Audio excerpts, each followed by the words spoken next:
the last pharaoh of Egypt. Cleopatra was born in 69 BC.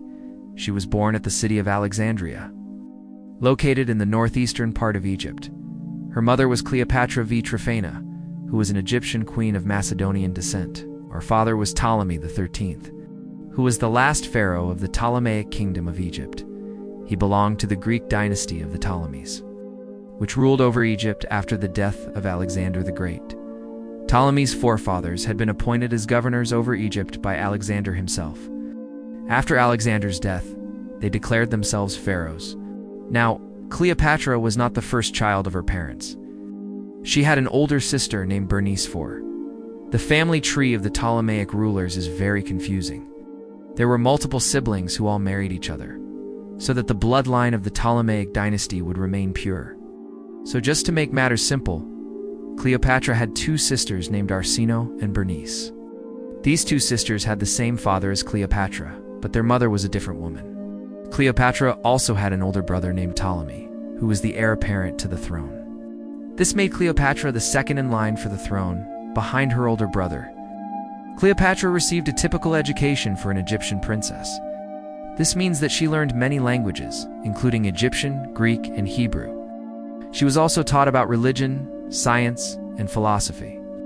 When Cleopatra was just 14 years old, her father arranged for her to marry her own brother, Ptolemy XIII. You can probably imagine what happened next. Yeah, Cleopatra refused to sleep with him. Like her mother before her, Cleopatra considered herself a goddess, and she looked down on her people. She didn't want to soil herself for some mortal, especially when it was her own brother. Also, Cleopatra was interested in powerful men. Men like her brother were not really her cup of tea. When Cleopatra refused to sleep with her brother, Ptolemy got mad. He had Cleopatra's mother, Cleopatra VII, put to death. Then he married his other daughter, Bernice, the sister of Cleopatra. Cleopatra's father basically kicked her out of the palace and left her without any power. This wasn't really a big deal for Cleopatra, though. You see, she was already secretly in love with a man named Seleucus, and he became her rock during these dark times. Together, they managed to escape the palace and flee to the city of Berytus. This is where Cleopatra spent most of her teenage years. She lived here in exile with her lover Seleucus. Meanwhile, back in Alexandria, Cleopatra's brother Ptolemy XIII died under mysterious circumstances. Some say he was murdered, but we don't know for sure. His widow Bernice took the throne as the new Egyptian queen. Bernice was Cleopatra's sister. As you can imagine, this wasn't really good news for Cleopatra. Now her father was dead, and her sister was now queen. It seemed impossible for Cleopatra to take the throne at this point. But little did she know, fate had something else planned. After being in exile for several years, Cleopatra returned to Alexandria with her lover Seleucus. She was welcomed as a hero by the populace of Alexandria.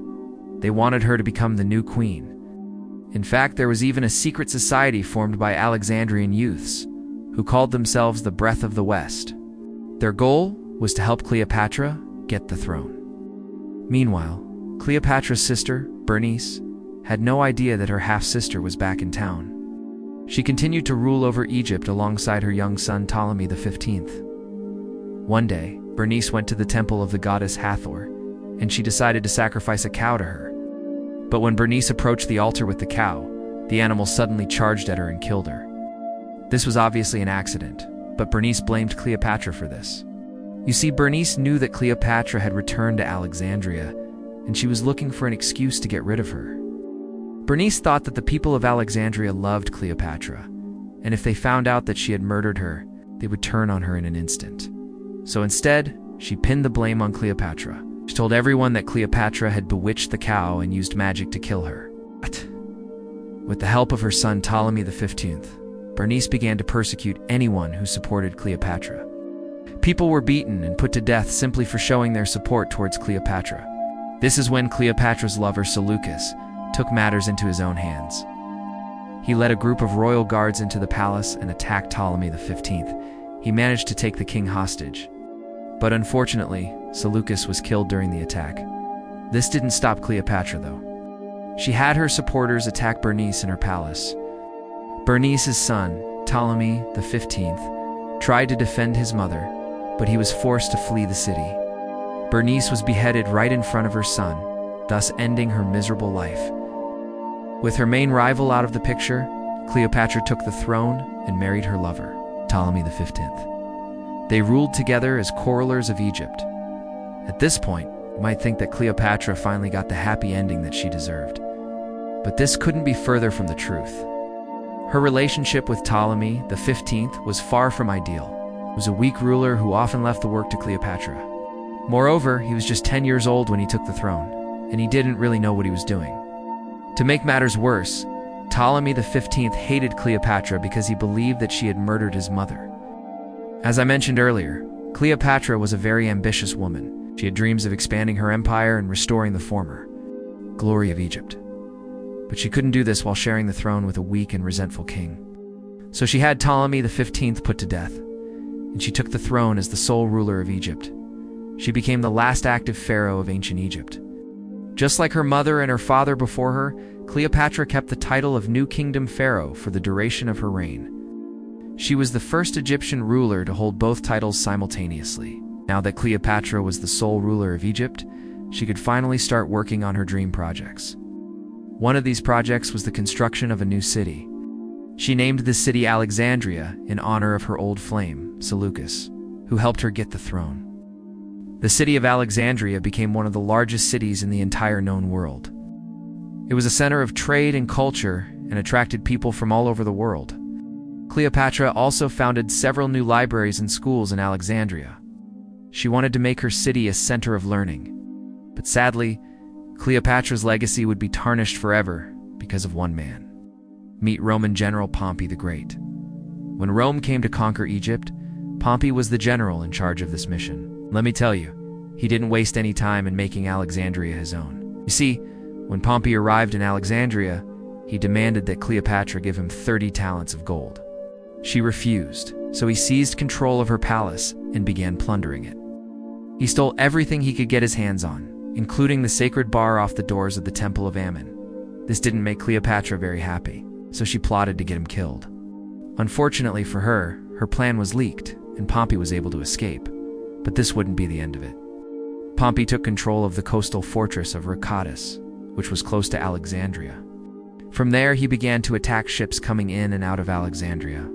This blockade destroyed the economy of Cleopatra. Her ships couldn't bring in food and supplies, which caused massive shortages in the city. Eventually, Cleopatra agreed to give Pompey the money he wanted. She also gave him 30 elephants, 200 chariots, and 2,000 cavalry horses. But even this wasn't enough for the greedy Roman general. A few months later, Pompey sent letters to the Roman Senate asking them to declare Cleopatra a Roman citizen. If this would have happened, it would mean that she would have to pay taxes to Rome and give up some of her power. Once again, Cleopatra was not having this. She began plotting against Pompey once again, and eventually she succeeded. While bathing in Pompey's garden, Cleopatra had poisonous snakes released into his bath. The snakes bit Pompey, and the Roman general was soon dead. Cleopatra had him chopped up and thrown into the sea. I'm sure that you're rooting for Cleopatra at this point, but trust me, things are about to go downhill. When Pompey was killed, word quickly reached Rome, and the Roman Senate was furious. They declared war on Egypt and began to march on Alexandria. The Roman army was much stronger than the Egyptian army, so it didn't take long for them to reach the city. Cleopatra desperately needed reinforcements, so she sent a letter to her old flame, Mark Antony, begging him for help. Mark Antony was a Roman general and politician, was currently fighting in the Roman Civil War, but he set aside his battles and came to help Cleopatra. He arrived in Alexandria with a large army and defeated the Romans who were trying to conquer the city. Mark Antony and Cleopatra fell in love all over again and ruled over Egypt as co-rulers. They had 3 children together, but none of them survived childhood. This devastated Cleopatra, so she built a tomb deep inside the palace for her children. Unfortunately for Cleopatra, her relationship with Mark Antony did not last long. When Octavian, aka Augustus, won the Roman Civil War, Mark Antony was ordered to come to Rome. He refused and instead chose to stay with Cleopatra in Alexandria. This meant that he was now a rebel. Augustus then ordered the Roman navy to attack Cleopatra's fleet. The battle took place off the coast of Actium, and it was one of the biggest naval battles in the ancient world. Cleopatra and Mark Antony lost the battle, so they fled to Alexandria and took their own lives, rather than be captured by Augustus. Cleopatra's son, Ptolemy XV, tried to escape as well, but he was captured and brought before Augustus. Augustus asked him why he was Cleopatra's son, to which Ptolemy replied, "What does it matter? You two are the son of your father." Pressed by Ptolemy's answer, Augustus pardoned him and made him the puppet ruler of Egypt. This way, Rome was able to conquer Egypt without shedding any more blood. Royal family of Egypt, the Ptolemies, ended with Cleopatra. Egypt became a province of Rome, and Alexandria became one of the most important cities in the Roman Empire. Thank you for watching.